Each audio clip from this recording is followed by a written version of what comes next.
우리의 예상이 현실이 되었습니다. PPP 기준 1인당 GDP, 즉 구매력 평가 기준 한국의 1인당 국내 총생산이 사상 처음으로 일본을 앞질렀습니다. 경제협력개발기구 OECD가 최근 발표한 통계 자료에 따르면 한국의 구매력 기준 GDP가 일본을 따라잡아 아시아 1위로 도약하였고, 이는 통계 자료가 발표되기 시작한 1970년 이후로 처음 있는 일이었습니다. 이전에 IMF는 한국의 1인당 GDP가 2023년까지 일본을 따라잡을 것이라 예상했는데 이보다 훨씬 더 빨리 현실이 되었습니다. 일본이 오랜 기간 동안 고령화, 경기 침체, 미래산업 개발 실패 등을 겪으면서 경제가 무너져 내렸지만 아베 내각이 아베노믹스의 실패를 인정하지 않고 그대로 방치해 두자 한국에 아시아 1위 자리를 내주게 되었습니다. 이 소식을 접한 일본은 상당한 충격을 받았는데요. 일본 경제 미디어 다이아몬드는 미국과 일본의 GDP 차이는 이미 잘 알고 있어 충격이 아니다. 그런데 한국이 일본을 추월했다는 것은 정말 충격적이다 라며 뒷목을 잡는 듯한 보도를 쏟아냈습니다. 자, 그런데 여기까지는 준비운동에 불과했습니다. 현재 한국이 일본을 추월한 것은 구매력 기준 1인당 GDP인데 이제부터는 구매력 기준이고 뭐고 다 떠나서 총 GDP까지 일본을 추월하려는 한국의 큰 그림 설계가 시작되고 있습니다. 여기 일본이 수출하고 있는 국가들을 보시면 중국, 미국, 한국, 그리고 유럽 이렇게 네 군데가 핵심인데요. 일본이 한국을 스스로 놓친 것은 이제 오래된 이야기고, 최근 시진핑이 일본 방문을 결국 연기하기로 결정하는 바람에 4월 국빈 방일이 무산되자 중국과의 외교 관계도 답이 보이지 않는 상황으로 암울해졌습니다. 자, 이런 상황에서 결국 일본에게 남은 희망은 미국과 유럽인데요. 최근 유럽에서마저 한국과의 경쟁에서 완벽하게 패하면서 최대의 위기를 맞이하고 있습니다. 한국의 삼성 SDS가 이스라엘의 첨단 기업 크레도락스와 손을 잡게 되면서 유럽 시장을 완전히 장악할 준비를 마쳤습니다. 이스라엘의 크레도락스는 카드 결제 시 거래 처리를 위한 서비스를 유럽의 주요 30개국과 미국, 중국, 일본에서까지 제공하며 이미 전 세계에 시스템 구축을 완성시켜 놓았는데요. 여기에 바로 삼성 SDS의 블록체인 기술이 합쳐질 예정입니다. 삼성 SDS의 블록체인 기술 넥스레저는 이미 전 세계 최초로 수출 통관 물류 서비스에 적용되기 시작하였고 제조업 분야와 금융 분야까지 사용되고 있는데요. 윤심 삼성 SDS 부사장은 삼성의 넥스레저는 IBM의 하이퍼레저보다 12배나 빨라졌다며 블록체인 상용화의 가장 큰 문제점 중 하나였던 느린 속도를 신기술을 통해 해결했다 전했습니다. 이스라엘 크레도락스의 이갈 로템 최고 경영자는 크레도락스의 플랫폼에 삼성의 블록체인 기술이 결합하여 시스템 운영, 기업 간 거래, 회계 프로세스 등의 분야에서 혁신이 있을 것이라 전했습니다. 즉 미래에는 유럽에서 거래되는 카드 및 대부분의 결제들이 모두 삼성의 넥스레저를 통해 이루어지면서 7억 명이 넘는 유럽인들의 금융활동이 한국의 기술력에 의존하게 될 전망입니다. 이뿐만이 아니죠. 한국의 SK텔레콤이 유럽 최대 양자암호통신 시험망 구축 프로젝트에서 무려 절반을 따내는 데 성공하였습니다. 양자암호통신은 궁극의 보안통신 기술로 알려졌는데요. 보안이 생명의 5G 네트워크가 빠르게 상용화되고 있는 현 시점에서 핵심 중에서도 핵심이라 볼 수 있습니다. 이에 일본도 엄청난 자금을 투입해 글로벌 양자암호 시장에서 선두 자리를 차지하기 위해 온갖 노력을 다해왔지만 이번 유럽에서의 결과는 처참했습니다. 이번 최대 규모의 유럽 양자암호 통신 시험망 구축 프로젝트는 독일의 베를린, 스위스 제네바, 스페인 마드리드, 오스트리아 빈 등 유럽의 주요 도시 총 30개 구간의 양자암호 통신망을 구축한다는 초대형 사업인데요. 30개 도시 중에서 무려 14구간을 한국의 SK텔레콤이 독차지하였습니다. 정확하게 말하면 SK텔레콤이 700억 원을 주고 인수한 IDQ라는 회사를 통해 이번 사업을 따낸 것이죠. 길이만 무려 1400km에 달하는데 한국 기업의 놀라운 성과 때문에 그간 사활을 건 일본의 도시바는 SK의 절반도 채 되지 않는 6개의 구간만 획득하는 데 그쳤습니다. 일본으로서는 매우 실망적인 결과죠. 여기에 SK텔레콤은 유럽 최대 이동통신사인 독일의 도이치텔레콤과 손을 잡고 한국의 5G 기술을 기반으로 한 5G 중계기를 독일의 주요 도시마다 구축하기로 하였습니다.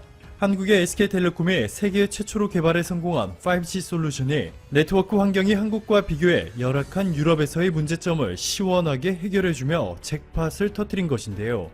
오래전부터 유럽 통신사들과 사업협력을 추진한다고만 발표한 뒤 아무런 눈에 띄는 성과를 거두지 못하고 있는 일본 통신회사들이 한국과 상당히 비교되고 있습니다. 보시는 것처럼 반도체와 바이오, IT 등 미래 유망 산업들을 중심으로 글로벌 시장을 제패하고 있는 한국과는 달리 일본 경제를 주도하고 있는 회사들은 이미 하향세를 그리고 있는 자동차 산업의 NTT 도코모, 소프트뱅크, KDDI 등의 통신 회사들이죠. 그런데 이 통신 회사들마저 글로벌 시장에서 한국과의 경쟁에서 밀려 추락하면서 일본이 받을 타격은 상상 이상으로 불어나고 있습니다. 오늘도 감사합니다. 최고로 행복한 하루 보내시길 바랄게요. 지금 한국과 미국이 이번 봄에 예정되어 있던 한미연합 군사훈련을 중단하기로 결정했습니다. 자, 이것은 1954년부터 실시되어 온 한미연합훈련이 전염병으로 인해서 연기된 최초의 사례가 되겠습니다. 자, 그래서 문재인 정부가 이 초기에 우한 폐렴과 관련된 그 대응을 잘못함으로 해서 지금 이 우한 폐렴 사태가 우리 국민의 건강을 지금 위협할 뿐만 아니고 경제를 지금 굉장히 더욱더 어렵게 만들고 있고 나아가서 결국은 안보 분야에까지 부정적인 영향을 미치는 그러한 결과를 가져왔습니다. 자, 2월 27일 날 한미 군 당국은 동시에 이러한 지금 한국 정부가 발표한 이 코로나19의 위기 단계를 심각으로 객상함에 따라서 한국의 지금 사태를 고려해서 결국은 이 한미연합훈련을 연기하기로 결정했다. 자, 그렇지만은 지금 어떤 상황으로 볼 때 연기지만은 사실상 중단으로 봐야 되겠습니다. 이번 3월에 열리게 되는 그 훈련은 실질적인 병력이 투입되기보다는 우리가 이제 다른 말로 지소 이동 훈련, 연합 지소 훈련이다 이렇게 부르죠. 제가 이제 군대 생활을 할 때는 그때는 이 팀 스피릿 훈련하고 그다음에 을지 훈련 두 개가 있었습니다. 자, 그래서 팀 스피릿 훈련은 실질적인 병력이 동원이 돼 가지고 훈련을 했고 그다음에 을지 훈련은 당시에 지금 우리가 얘기하는 CPX라고 해가지고 연합 지소 훈련이었습니다. 자, 그래서 지금 이 훈련이 결국은 금년에 연기가 되었습니다. 자, 이 사실을 3월 2일 마크 에스퍼 국방장관과 마크 밀리 미 합참의장이 국방부에서 한 브리핑에서 확인을 했습니다. 자, 그래서 미국은 지금 이러한 우한 코로나 이 확산 사태를 맞이해가지고 미군 병력과 가족을 보호하는 일이 가장 우선적인 일이다라고 이렇게 이야기를 하면서 한반도에서 한국과 훈련의 일부를 조정했다. 그리고 한국 합참의장이 연기를 요청해왔고 그리고 한국뿐만이 아니고 다른 지역에서 훈련의 조정도 지금 살펴보고 있는 중이다. 이렇게 지금 이야기했습니다. 자, 이게 지금 한국과 미국이 한미연합훈련을 중단하게 된 그러한 배경에 관한 발표였습니다. 자, 그렇다고 한다면은 지금 이러한 한미연합훈련의 사실상 중단이 한미 안보 협력 관계에 어떤 영향을 미칠지 그리고 북한 억지력에 또 어떤 문제는 없는 것인지 우리가 이제 이런 문제를 좀 살펴봐야 되겠습니다. 자, 우선 먼저 우리가 살펴봐야 될 것은 지금 한미연합훈련이 코로나 바이러스 때문에 줄줄이 취소됨으로 해서 한국과 미국 사이에 문재인 정부 들어서 논의되어 온 전시작전 통제권 전환 이 문제가 상당히 직접적인 영향을 받을 것으로 보입니다.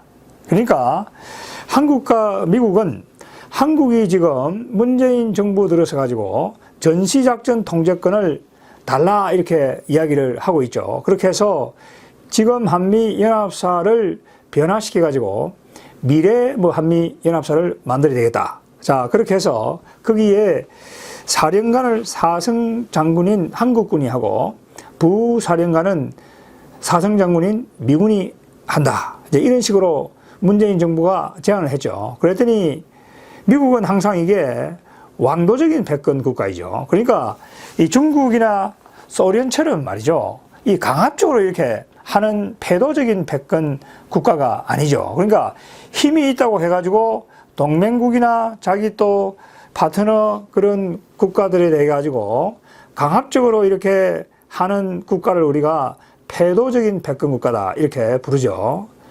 예를 든다고 한다면은 1968년에 이 프라하에서 자유화 운동이 일어났을 때 소련이 뭐 탱크를 가져가지고 그대로 그냥 밀어버렸죠.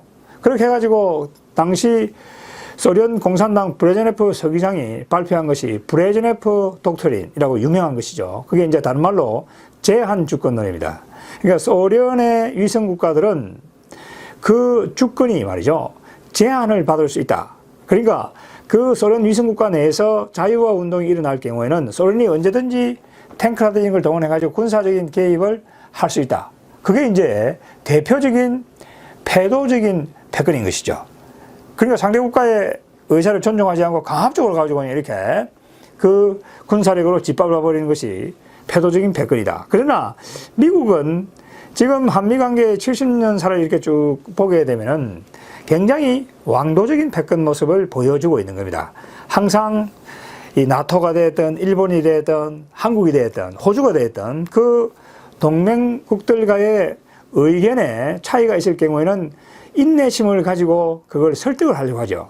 소련이나 이런 국가들처럼 강압적으로 절대로 하려고 하지 않죠. 그래서 예를 든다고 한다면은 문재인 정부가 북한과 무슨 이 경제 협력을 하고 싶다. 그런데 미국이 볼 경우에는 우방국으로서 상당히 걱정이 되는 것이죠. 그러니까 미국은 2018년 11월 달에 한미 워킹그룹을 만들었죠.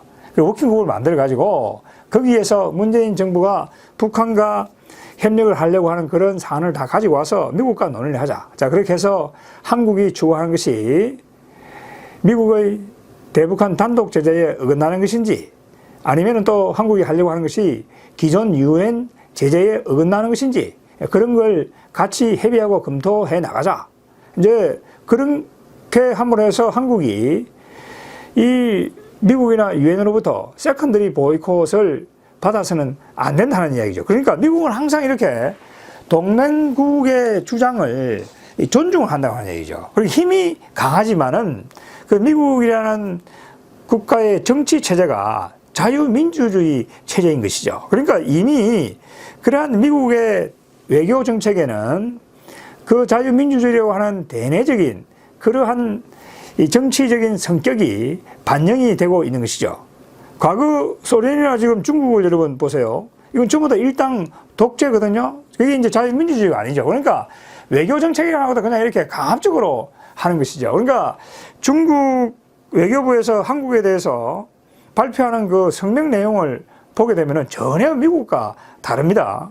예를 든다고 한다면은 지난 작년이죠. 10월 1일 그 중국 공산당 성립 70년을 맞이해가지고 그때 중국이 열병식에 들고 놓은 게 둥펑 17, 둥펑 26 이런 아주 신형 미사일들이죠. 그러면서 그걸 가지고 그때 이야기를 하기로 만약에 한국이 여기에 미국의 신형 중거리 미사일을 갖다 놓는다 하면은 한국은 미국 미사일의 총알바지가 될 것이다. 이런 말이죠. 아주 비외교적인 도대체 말이죠. 그러한 이 강압적인 위협적인 그런 이야기를 일삼는 것이죠. 자, 그러니까 이 중국이나 소련은 말이죠. 미국과 달리 그건 우리가 패도적인 패권 국가다. 이렇게 이제 분류를 하는 것이죠. 그래서 지금 이번 이 한국과 미국 사이에 진행되고 있는 전시 작전 통제권 전환 문제라고 하는 것도 미국의 경우에는 한국 정부가 그렇게 하겠다고 하니까 일단 논의를 하자. 그러나 미국이 볼 경우에는 한국이 북한의 핵과 미사일의 위협에 대응할 수 있는 그러한 능력을 갖추고 또 그러한 능력을 향후 이 스스로 만들어낼 수 있는 그러한 여력이 있는지를 봐야 되겠다는 얘기죠. 그래서 이제 문재인 정부 들어서 한미 연합훈련이 계속 진행이 되면서 분야별로 이렇게 한국과 미국이 그걸 체크를 하고 점검을 해온 것이죠. 근데 지금까지 2년 넘게 해왔지만은 한국과 미국 사이에 완전한 합의가 이루어지를 못한 겁니다.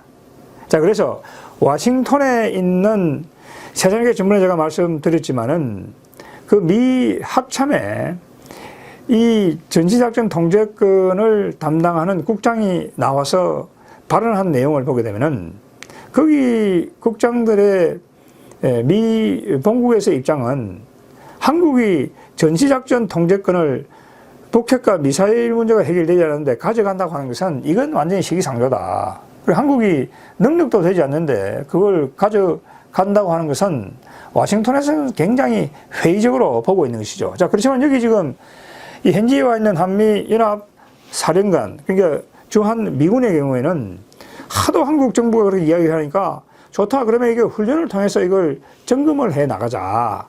그러나 지금 제가 말씀드린 대로 2월 17일 그리고 3월 2일 날 한미 간에 발표를 한 거 보게 되면은 이제 더 이상 금년 내내 이 한미 연합 훈련이 더 이상 진행될 수 없게 된 겁니다. 그러니까 이제 한국 정부가 미국에 대해 가지고 한국이 준비가 되었으니까 전시작전 통제권을 돌려주세요. 이렇게 이제 이야기를 할 수가 없게 되어버렸다는 얘기죠. 그래서 조금 더 강하게 말씀을 드리게 되면은 이 전시작전 통제권 논의는 이미 끝났다. 우리가 이렇게 보는 게 좋지 않을까. 이제 그것이 제가 오늘 말씀드리고 싶은 것입니다.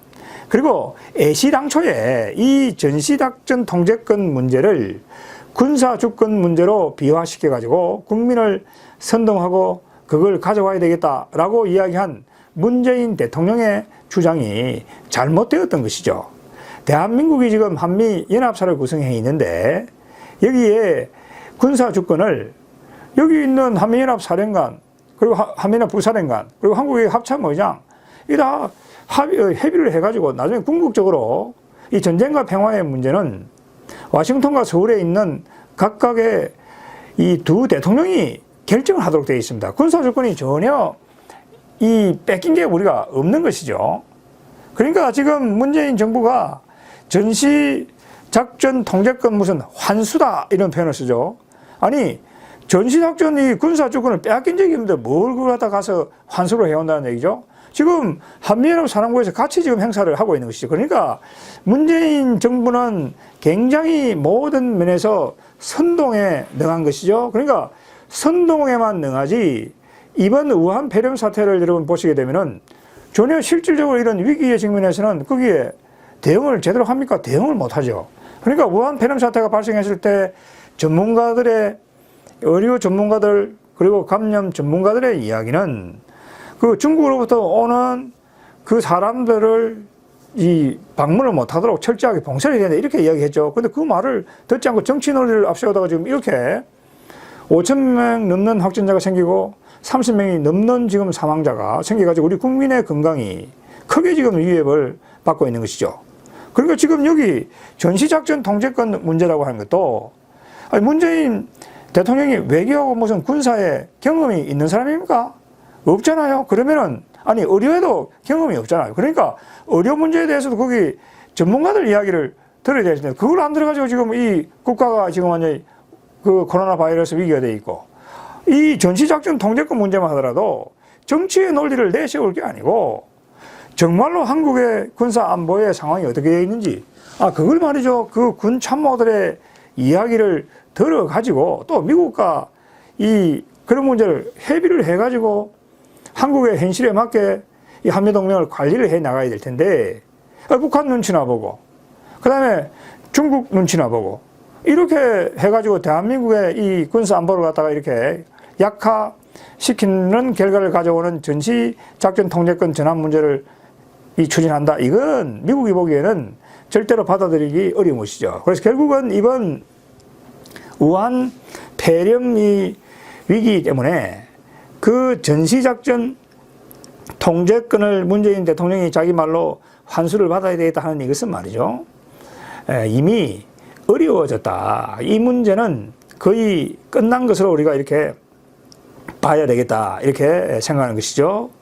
그리고 문재인 대통령이 굉장히 이중적인 것이 거기 지금 2017년 10월 31일 중국과는 산불 합의를 떡하니 합의를 해줬습니다. 체결해 줬습니다. 그게 뭐냐면은 한국이 여기 미국의 사드를 추가 배치해서는 안 된다. 한국이 미국의 미사일 방어 체제 MD 시스템에 들어가서는 안 된다. 한미일 안보 협력이 한미일 군사 동맹으로 발전해서는 안 된다. 아니 여기에 이 사드라는 게 방어용 무기 아니겠습니까? 그러면은 한국이 필요하면은 동맹국인 미국과 상의해가 여기 얼마든지 사드를 더 추가 배치할 수도 있고 또 전진 배치할 수도 있고 그리고 필요하다고 한다면은 미국의 미사일 방어 체제에도 한국이 들어갈 수 있고 그런 거 아니겠습니까? 그게 대한민국의 군사 주권 상황 아닙니까? 그런데 문재인 대통령이 중국에게는 그 군사 주권을 포기하고 그런 굴욕적인 모습을 보였죠. 그런데 그거는 정반대로 이 미국에 대해서는 말이죠. 잘 지금 지어져 있는 이 탄탄한 집인 한미 연합사를 허물고 미래 한미 연합사를 만들어야 되겠다. 그것도 말이죠. 엉터리 이 군사 주권의 논리를 내세워가지고 말이죠. 그러니까 중국에게는 이 아무리 말이죠. 비굴 하고 그렇게 굴욕적으로 굴면서 말이죠. 미국에 대해서는 말이죠. 미국이 이렇게 이 왕도적인 패권 국가로서 한국에 대해서 잘 이렇게 대해주니까 말이죠. 그 문제를 갖다가 그렇게 이 비현실적인 논리를 내세워서 미국을 압박을 한다. 그 미국이 듣겠습니까? 미국이 들어주진 않아죠. 미국은 그래 좋다. 그럼 계속해서 논의는 하자는 하는 이야기죠. 그런데 한국이 능력이 안 된다고 한다면 미국은 그걸 절대로 받아들이지 않아죠. 그러니까 이번 이 한미 연합훈련이 우한 코로나 이 사태로 중단됨으로 해서 더 이상 이 전시작전 통제권과 관련된 평가가 이루어지지 않기 때문에 이것은 앞으로 더 이상 실현되기가 어려워졌다. 자, 그리고 미국은 말이죠. 세상에 제가 여러분들께 여러 번 말씀드린 것처럼 워낙 대한민국의 국내 정치라고 하는 것이 변동이 크죠. 그러니까 문재인 정부처럼 이렇게 좌파 독재적이고 반미적이고 탈미적인 정권이 들어서게 되면 그냥 이 한미 군사동맹이 흔들흔들 하는 거죠. 그러니까 미국이 제가 말씀드린 대로 이제는 안 되겠다 이거. 그래서 유엔군 사령부를 대폭 강화했습니다. 그래서 2019년에 나온 미국의 이 아시아 태평양 군사 전략을 인도 태평양 그 군사 전략을 보게 되면 거기에 명시가 되어 있습니다. 2014년부터 2018년까지 미국이 한국에 있는 유엔군 사령부를 강화하는 그러한 정책을 추진했고 그리고 유엔사를 강화하는 그 정책을 완료를 했다. 그래서 지금 이 한국과 일본 이 동북아 지역은 유엔군 사령부를 강화해서 이 지역을 지키는 그런 방향으로 지금 결정이 이미 되어 있습니다. 그렇게 해가지고 지금 유엔군 사령부의 부사령관을 항상 미군 현역이 하다가 지금은 몇 년 전에는 처음에는 캐나다 중장이 와서 현역이 와서 부사령관을 했고 지금은 호주 이 장군이 와서 부사령관을 하고 있습니다. 그리고 지금 밑에 그 유엔군 사령부의 영관급들도 모두 참전 16개국, 영국, 프랑스, 호주 이런 국가들의 영관급들이 그 밑에 이 현직을 맡아가지고 만약의 사태에 대비를 하고 있습니다. 그래서 지금 유엔군 사령부가 굉장히 강화가 되어 있고 그리고 또 미 합참은 나름대로의 규정을 바꾸어 가지고 이 전력 제공국이죠. 그러니까 전력 제공국이 이제 16개국이었다. 6.25 전쟁 때. 그러나 지금은 앞으로 북한이 도발해서 한반도 제2의 전쟁이 일어난다고 할 경우에는 그 전력 제공국을 확대를 할 수 있도록 벌써 조치를 취해두었습니다. 그건 전적으로 미 대통령과 합참의 권한입니다. 왜냐하면은 이 유엔군 사령부가 1950년 6월 달에 유엔 안보리 결의안에서 만들어지면서 유엔 안보리가 그 유엔사 관련 모든 권한을 미국 대통령에게 위임을 했습니다. 그래서 미국 대통령이 미 합참 의장을 통해서 모든 문제를 처리를 하고 있는 겁니다. 그래서 거기에 대해서 대한민국은 발언권이 없습니다. 문재인 대통령도 거기에 대해서 발언권이 없습니다. 왜냐하면 이건 유엔 안보리 그 사안인 것이죠. 그래서 미국이 지금 유엔 군사령부를 강화를 시켜가지고 그 밑에 지금 한미동맹, 그 다음에 미일동맹, 그 다음에 미국 호주동맹을 두고 또 이 제가 말씀드린 대로 유엔군 사령부를 다국적군화 시켜가지고 이중 삼중으로 지금 대한민국을 지키기 위해서 노력을 하고 있다. 자, 이 점을 우리가 잘 이해를 해야 되겠습니다. 그러니까 미국이라고 하는 이 패권 국가는 그냥 이 문재인 정부 같은 이런 이 반미적인 국가가 와가지고 전시자료만 내놔라. 그래도 그렇게 하지 않습니다. 그 이제 협의를 해가지고 설명을 해가지고 이거는 불가능하다. 그렇기 때문에 이러한 현실을 직시하도록 그렇게 만들고 결국은 궁극적으로 문재인 정부가 정말로 이러한 한미 동맹을 파괴하겠다. 그렇게 생각하면 그거는 문재인 정부가 견딜 수가 없는 것이죠. 그건 제가 이 세상에서 여러분들께 말씀드렸던 것처럼 문재인 정부 좌파 독재에 대해 가지고 미국이 그 취할 수 있는 여러 가지 제재 조치가 있죠. 이제 그건 미국이 전부 다 그런 카드는 준비를 해두고 있다. 그러나 그런 상태로까지 가지 않도록 지금 미국이 이런 걸 설득을 해 나가고 스스로 준비를 했다. 자, 그래서 이번 우한 폐렴 사태 때문에 이러한 한미연합 훈련이 사실상 중단되었고 문재인 대통령 임기 내에 전시작전 통제권이 전환될 가능성은 더욱더 낮아졌다. 우리가 이렇게 봐야 되겠습니다. 자, 오늘은 여기까지 하도록 하겠습니다. 지금 우리가 보통 새로운 나라에 진출할 경우, 해외 진출할 경우에는 그 나라의 문화라든가 또 습성이라든가 뭐 하여튼 여러 가지 형태 때문에 많은 혼란을 겪잖아요. 네. 고통을 맞습니다. 손해도 보고. 네. 북한도 우리가 그렇게 봐야 되는 겁니까? 전혀 다른 나라처럼? 아니면 그냥 우리와 생각과 의식 뭐 여러 가지 문화가 비슷한 하나의 민족으로 보고 거래를 해야 될까요? 전혀 다른 나라입니다. 전혀 다르다. 지금 북한과 한국이 얼마나 다른 나라인지는 이제 다들 너무 잘 아실 겁니다. 지금 당장 GDP 규모만 따져봐도요. 한국하고 북한의 비율이 53대 1입니다. 그러니까 우리나라 53배나 되는 거죠. 북한 크기에. 그리고 체제가 우선 완전히 다르죠. 우리나라는 어쨌든 자유주의 시장 경제를 지금 오랫동안 유지를 해온 상태인데 북한은 계획 경제만 고수를 해왔습니다. 그러면 이 두 나라는 완전히 다른 나라가 된 겁니다. 오랜 시간 동안. 그러면 이 거래하는 과정에서도 서로 소통하는 방식이 다를 수밖에 없는데요.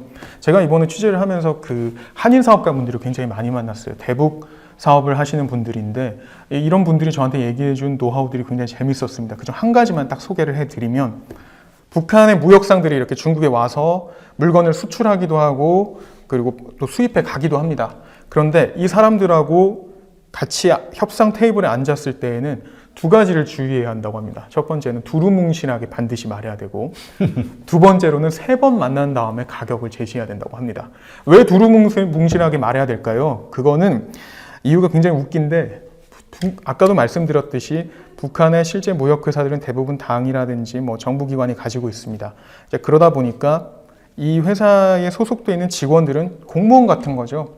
절대로 그 사업 아이템에 대해서 이해도가 높거나 뭐 협상에 나설 만큼 배짱이 있거나 아니면 의욕이 있지 않습니다. 그럼 이런 사람들은 전문성이 없는데 한국에서 오랫동안 이런 사업을 벌여온 한국인 사업가가 마주했을 때에는 할 말이 없는 거예요. 내가 뭐 어떤 뭐 몰리브덴에서 얘기하고 싶다. 근데 몰리브덴 가격도 잘 모르고 어떻게 팔아야 되는지도 모르고 그러니까 그냥 상대방이 아주 집요하게 뭐 몇 킬로그램을 얼마에 어떻게 줄 수 있냐 물어보면 할 말이 없어져서 두루뭉술하게 대화하기를 원하는 겁니다. 안 그렇게 하면은 바로 자리를 뜬다고 하네요.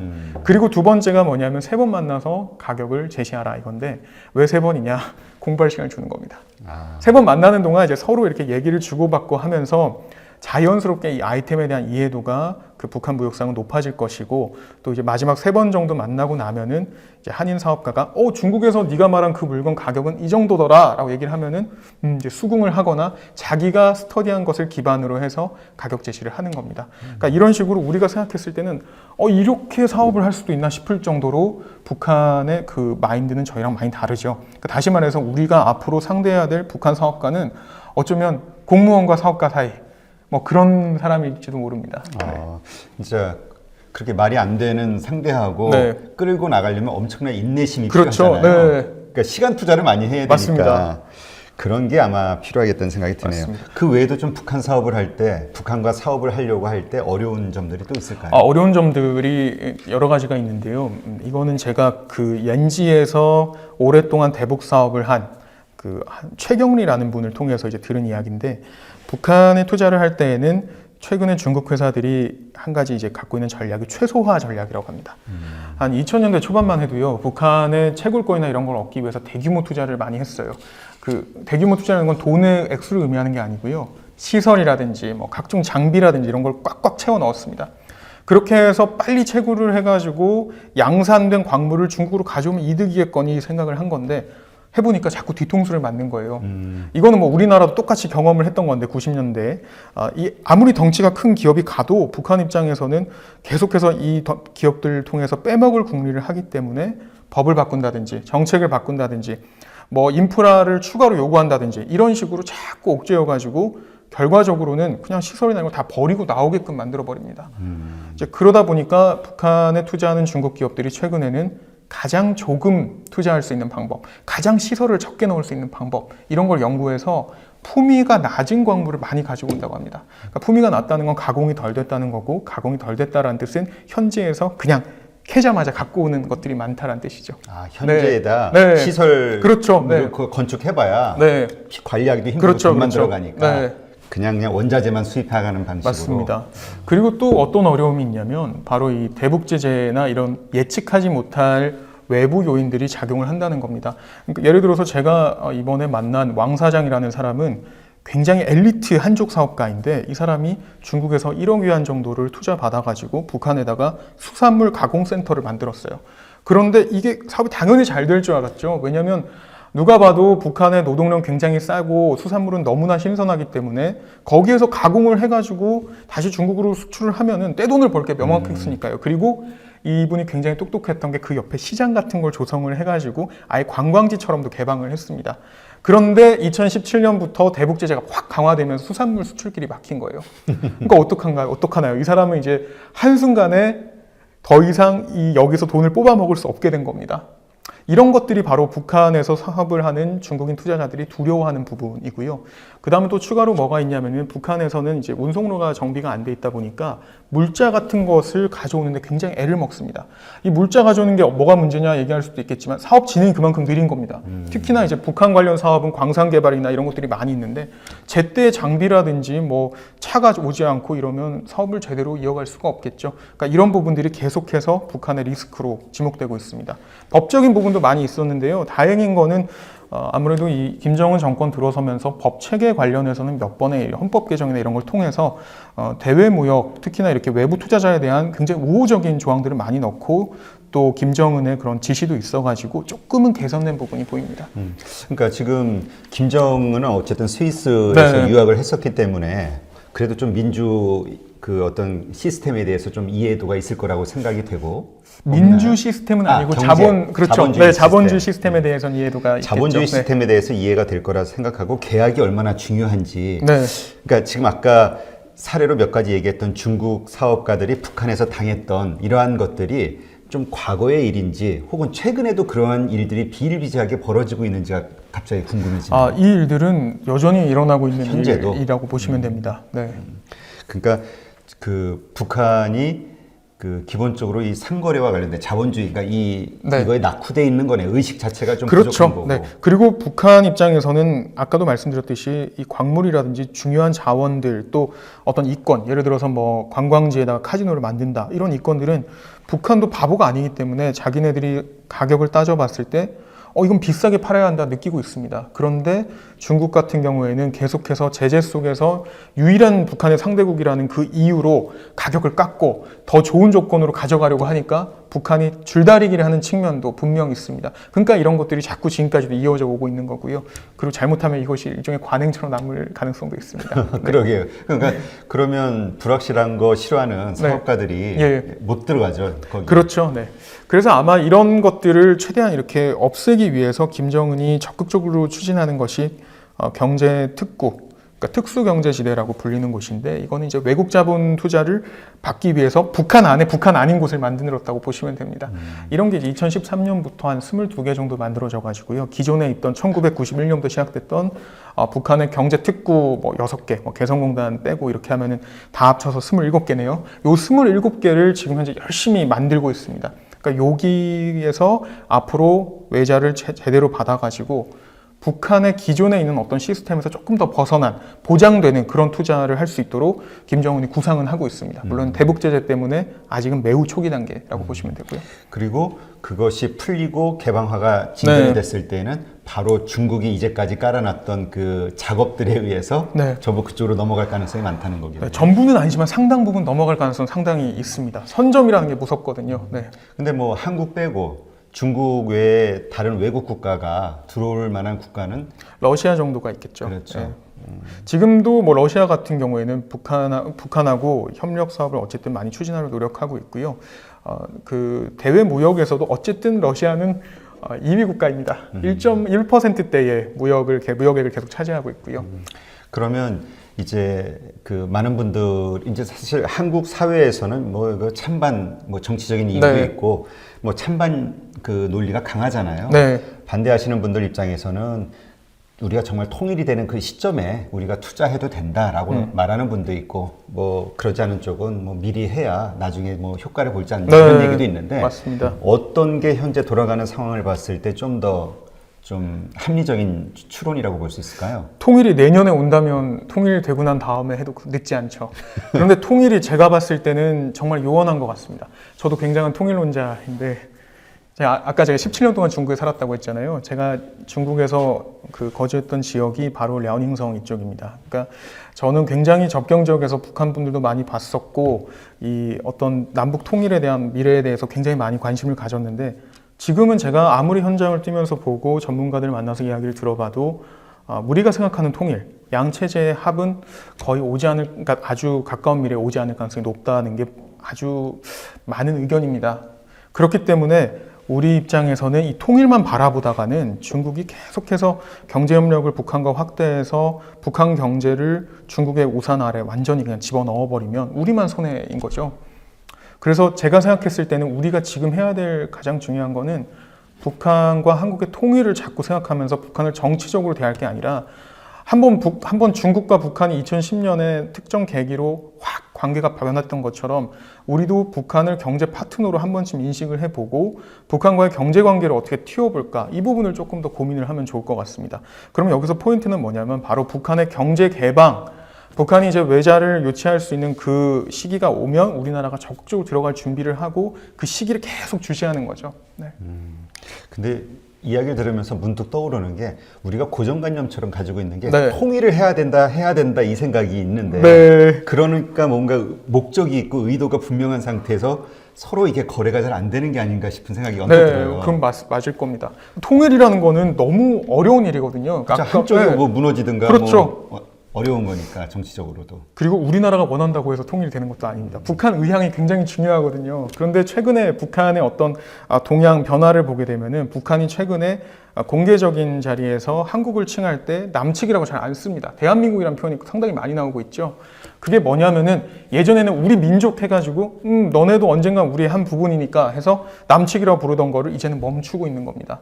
그리고 이제 북한의 어떤 핵심 어떤 뭐 구호나 이런 곳에서 국가라는 표현이 상당히 많이 나오고 있어요. 예전에는 그것이 민족으로 사용됐던 건데요. 이 자체도 사실 봤을 때 북한이 이미 이 나라 안에서 승부를 봐야지 통일을 내다보기에는 지금 너무 머리가 아프다 이렇게 생각을 하고 있는 걸 볼 수가 있고 이미 체제라든지 그리고 규모라든지 이런 부분에서 한국에 졌다고 생각을 하기 때문에 북한이 이제 와서 적화 통일을 외칠 건 아니라서 그럴 바에는 그냥 우리끼리 산다 이런 생각이 상당히 강한 것 같습니다. 자, 이렇다면은 통일이 요원할 수밖에 없다라는 게 너무 자명하고요.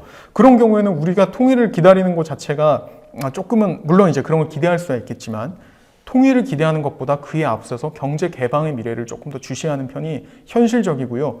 또 그러려면은 북한을 끊임없이 경제 파트너로 보는 연습을 우리 국민들이 해야 될 필요가 있습니다. 그 경제 파트너로 보는 연습이라고 하는 거는 구체적으로 어떤 것들이 있을까요? 북한에 대해서 우리가 그냥 이렇게 의식 전환, 그러니까 정치 이 부분에 대한 대답을 조금 그래요? 네네. 자, 그러면 북한 경제 개방이 가까워지는 어떤 신호들이 있을 거 아닙니까? 네네. 그걸 보고 우리도 이제 뭔가 준비를 해야 될 텐데 어떤 것들이 그 신호라고 할 수 있을까요? 지금 북한 경제가 개방에 가까웠다라는 게 사실 중국에서는 조금 감지가 됩니다. 그런 신호들이. 그 중국 접경 지역에서 단둥이 아까 말씀드렸듯이 굉장히 중요한 거점 도시죠. 북중 무역이나 북중 어떤 경제 교류에 있어서 단둥의 집값이 굉장히 빠르게 뛰고 있습니다. 2018년 2월 정도에는 그 아까 말씀드렸던 신압록강 철교가 들어서는 신청추라는 단동의 한 지역의 아파트 값이, 그러니까 고급 아파트 한 곳을 제가 주시했는데 2018년 2월에는 1제곱미터당 한 70만 원 정도 했습니다. 그러다가 2018년 4월에 남북 그 정상회담이 있고 나서는 93만 원까지 올라갔어요. 아, 그래서 많이 올라갔네 했는데, 그러면 이제 나중에 그 어쨌든 여러 가지 싱가포르 노들이라든지 여러 가지 사안으로 인해서 그 열기가 식었겠거니 하고 다시 가봤습니다. 그게 2019년 8월인데 가서 다시 물어보니까 이 아파트 가격이 1제곱미터당 120만 원이래요. 더 올랐네. 더 올랐죠. 아, 왜 올랐을까? 뭐 당연히 여러 가지 변수들이 있었겠지만 기본적으로 북한 경제가 언젠가 오픈될 텐데 그 시기 아주 멀진 않았다라고 투자자들이 생각을 하는 겁니다. 중국 투자자들은요, 북한 경제 개방을 굉장히 주시하고 있어요. 우리 생각하는 것보다 훨씬 더 관심이 많습니다. 제가 취재할 때 굉장히 편했어요. 그래서 왜냐하면 물어보면 다들 관심이 있어 하니까. 그런데 왜 이렇게 관심이 많냐? 중국이 1978년대에 경제 개방을 했을 때에 해안의 그런 주요 도시들을 가지고 먼저 개방을 했었죠. 그러면서 이들 도시가 거의 뭐 매년 20몇 %의 성장을 했습니다. 근데 이때에 중국 내륙의 부자들이 이쪽 지역 부동산이나 뭐 경제 가치가 큰 자산에 투자한 것이 아니라 화교들이 그렇게 많이 들어와서 투자를 했어요. 대만이라든지 뭐 어디 화교 뭐 이런 사람들이 대량으로 선전에 있는 그 부동산 자산들을 사들였는데, 그때만 해도 중국 내륙에 있는 사람들은 저거 다 버블이다, 금방 꺼진다, 단기 투자다, 이렇게 얘기를 했습니다. 나중에 보니까 천정부지로 올랐거든요. 왜냐하면 경제가 매년 25%씩 성장하는 그 지역에서 부동산 가치는 당연히 말도 못하죠. 근데 그걸 보고 나니까 정말 배가 아파서 다음에 만약에 우리가 또다시 저렇게 개방될 만한 지역을 본다면 반드시 크게 투자를 해야겠다라는 생각을 아주 뇌리 깊이 갖고 있는 겁니다. 그런데 그곳이 중국에서 어디에 있죠? 사실 중국의 국경적을 봤을 때 가장 안정적이고 향후에 제대로 뚫렸을 때 경제적 가치가 높은 것은 의외로 북중 국경입니다. 그러니까 이곳에서 일어나는 변화들을 예민할 수밖에 없고, 지금 현재 돈이 그쪽으로 몰린다는 뜻은 당연히 이제 경제 개방이 아주 멀리 있지는 않다, 뭐 이런 의미를 갖고 있는 거죠. 그렇기 때문에 이런 것들이 이제 경제 개방의 어떤 신호가 되는 거고요. 북한 경제 내부 상황을 봤을 때에도 개방 신호가 조금 있습니다. 대표적인 것이 장마당 경제죠. 장마당 경제 이제 너무 많이 알려졌는데 이게 우리는 별거 아니라고 생각하지만 북한 맨날 폐쇄 경제라고 그러고 북한 안에서는 자본주의가 없다라고 얘기를 하는데 실제로는 500여 개의 장마당이 이미 들어섰고요. 700만 명 이상이 장마당에서 물건을 뭐 사고 팔면서 경제 생활을 영위하고 있습니다. 그러니까 이 자체가 이미 북한 사람들이 시장 경제의 맛을 봤다라는 거거든요. 그래서 최근에 뭐 한은에서 연구를 한 것도 봤는데 북한의 주요 그 경제학술지에서 최근에 나오는 그 연구 내용들이 상당 부분이 자본주의 경제에 관한 것들이라고, 또 은행 이런 것들에 대한 것들이라고 많이 얘기를 합니다. 그러니까 그만큼 북한 내부에서 아주 큰 변화가 일어나고 있는 거고요. 또 제가 생각해서 가장 중요한 변화라고 말할 수 있는 것은 2018년에 김정은이 선군 시대를 종식시킨 겁니다. 지금 아마 이거 보시는 분들께서도, 머니톡 보시는 분들께서도 북한 생각하면 제일 먼저 그 앞에 붙는 선군 시대가 생각이 나실 거예요. 왜냐하면 북한은 그것 때문에 지금까지 경제가 발목을 잡았다라고 생각하시는 분들도 많고 실제로 좀 그런 부분이 있고요. 그런데 김정은 시대 들어서서는 우리는 더 이상 선군 시대 끝났다. 그럼 경제 총력 시대로 간다. 이 말은 뭐냐면 모든 에너지, 모든 자원을 경제에 쏟아붓겠다는 겁니다. 그럼 이걸 조금 더 나아가서 보면은 군인들도 이제는 경제를 위해서 투입을 해야 된다. 그래서 나타나는 것이 군수 공장에서 스키 용품을 제작하고, 그래요? 네, 그리고 수천 명의 그 군인들이 이런 뭐 원산에 있는 뭐 그 해양 관광지구 뭐 이런 곳에 개발에 투입이 된다든지 이런 현상들이 발생하고 있고요. 아까 말씀한 해양 관광지구, 그 갈마 해양 관광지구가 원산에 있는데 이곳은 2017년대까지만 해도 굉장히 중요한 북한의 그 군 훈련장이었습니다. 뭐 자주포 쓰고 이런 곳이었는데 2018년에 김정은이 다시 방문을 했을 때에는 해양 관광지로 개발이 되고 있었고 2020년 4월에 아마 다시 완전히 개방을 할 겁니다.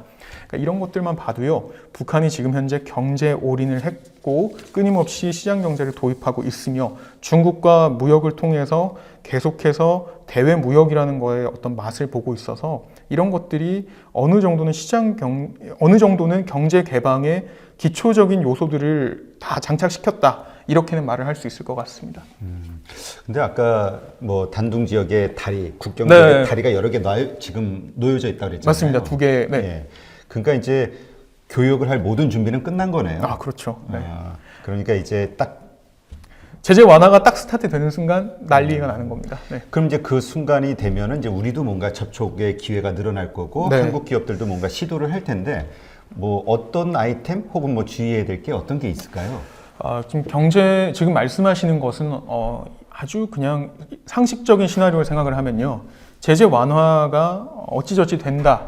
이제 그렇게 되면은 북한이 경제 개방을 할 수 있게 되고 이제 우리가 투자를 할 수 있게 된다. 뭐 이런 식의 논리입니다.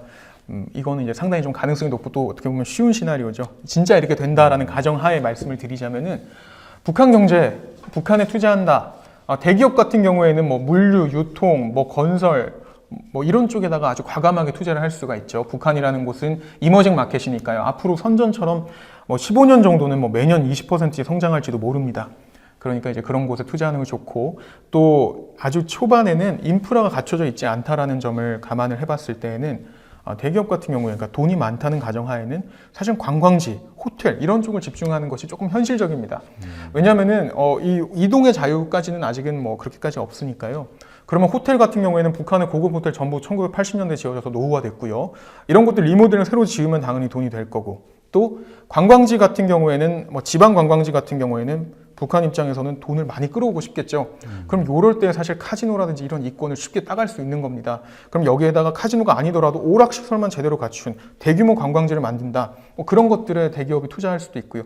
이런 것들은 기본적으로 상당히 적은 금액으로 많은 수익을 낼 수 있는 그런 투자고 또 빠르게 이렇게 수익화할 수 있기 때문에 관심이 많을 것으로 보입니다. 그리고 지금도 실제로 북한이 그런 걸 가지고 중국을 많이 유인하고 있고요. 그 다음에 이 유통업체 같은 경우에 뭐 백화점, 마트 이런 것들도 선제 공격 차원에서 빨리 자리 잡을 수가 있겠죠. 그런데 아마 인프라는 우리가 생각하는 것만큼 바로 이렇게 들어서지는 않을 것 같습니다. 우선은요, 이 경제 개방을 한다고 해도요, 일반 주민들이 직접적으로 그 경제 개발구에 이렇게 가까이 살 수 있게 돼 있는 시스템이 아니기 때문에 북한 주민들의 눈을 피해서 조금씩 개방할 가능성이 높아요. 그럼 항만이라든지 항공 이런 것부터 먼저 만들 가능성이 제일 높습니다. 그 다음에 이제 도로를 만들 텐데요. 도로를 만들 때에도 이제 우리나라 같은 경우에는 도로를 그냥 무작정 빨리 막 닦으면 안 됩니다. 왜냐하면 경제학자들이 다들 하는 얘기가 만약에 너무 빨리 인프라를 깔아주면 북한의 노동력의 임금이 너무 빨리 상승한다는 거예요.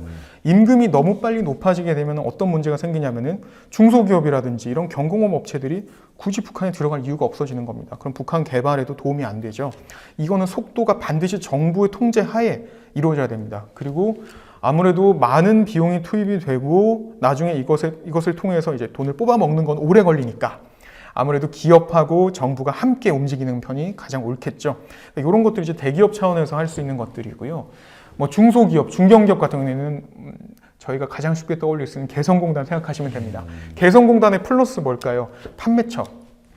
그 전에 개성공단에서 만들어가지고 너무 힘들게 짊어지고 이제 다시 한국으로 돌아와야 됐는데 만약에 북한이 제대로 개방이 된다 그러면은 그냥 북한 안에다가 판매처를 만들면 되는 거죠. 북한 안에서 뭐 아주 낙후된 인프라를 이용해서라도 물건들을 계속 이송해가지고 팔 수가 있고요. 그리고 이렇게 노동 집약적인 것들 그런 것들 뿐만 아니라 또 뭐가 있냐면 오토바이 같은 경우에는 개발도상 가보시면 다들 느끼실 거예요. 여길 가도 뭐 동남아시아, 뭐 베트남을 가든 인도네시아를 가든 전부 오토바이 밭입니다. 그러니까 이런 오토바이를 조립하거나 뭐 수리하거나 뭐 이런 회사들 차리는 것도 상당히 가능하고요. 개인 입장에서는요, 상당히 어려운 얘기입니다. 경제 개방이 어느 단계까지 가느냐에 따라서 개인이 접근할 수 있는 게 있고 없는 게 있을 수가 있어요. 그런데 기본적으로 가장 쉬운 걸 말씀을 드리자면 통일펀드 같은 건 투자할 수 있죠. 다만 이제 제가 오늘 이렇게 다양하게 북한에 대해서 입체적으로 조명을 드린 거는 여러분이 언제 펀드에 들어갈지에 대해서 스스로 판단을 하셔야 됩니다. 주식 같은 경우에도요, 너무나 많이 스터디 하시잖아요. 그렇죠. 저도 머니톡 보면은 그렇게 자세하게 다양한 이야기들을 해주시고 배경 정보 다 따져가면서 투자하는데 북한이라는 정말 좋은 투자처에 대해서는 저희가 공부가 부족하고 배경 지식이 부족하거든요.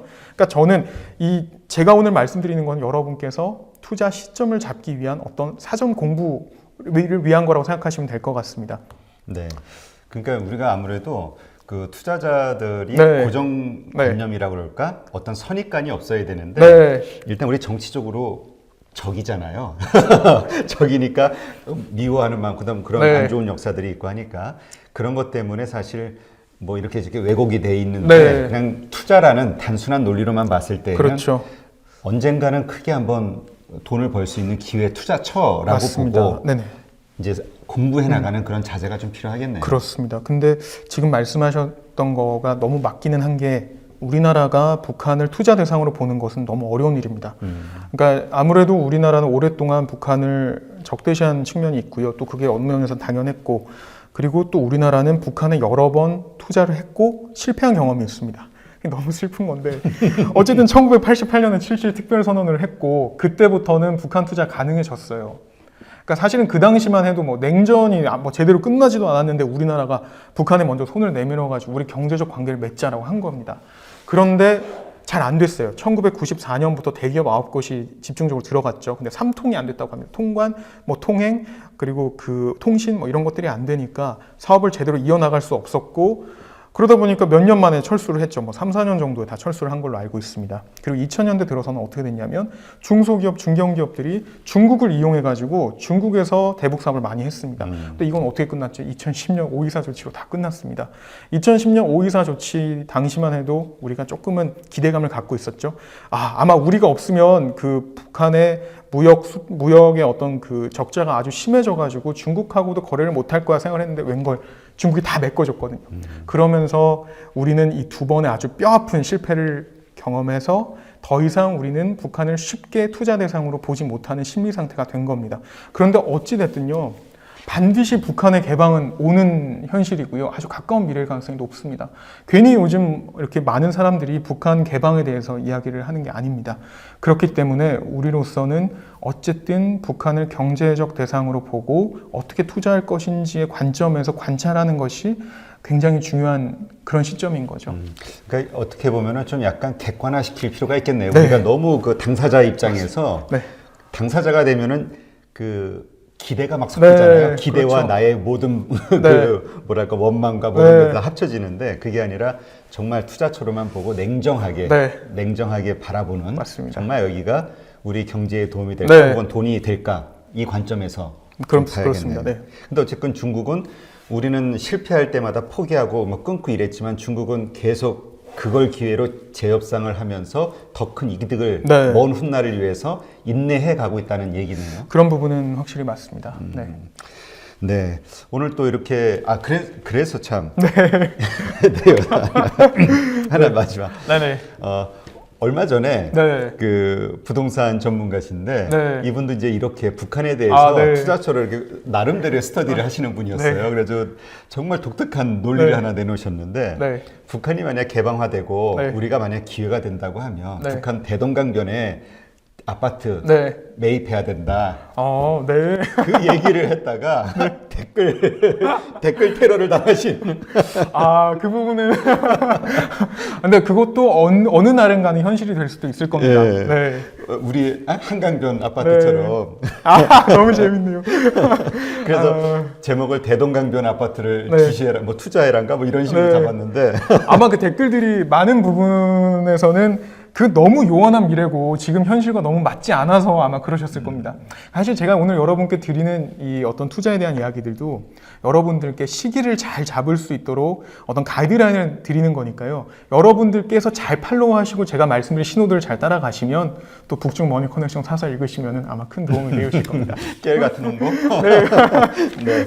오늘 좀 그 다양한 각도에서 북한과 중국 간의 경제 관계가 어느 정도인지 한번 자세하게 다뤄보는 그런 시간을 가졌습니다. 참 유익했던 시간이고요. 다음에 또 모시는 걸로 하겠습니다. 감사합니다. 네, 고맙습니다. 네.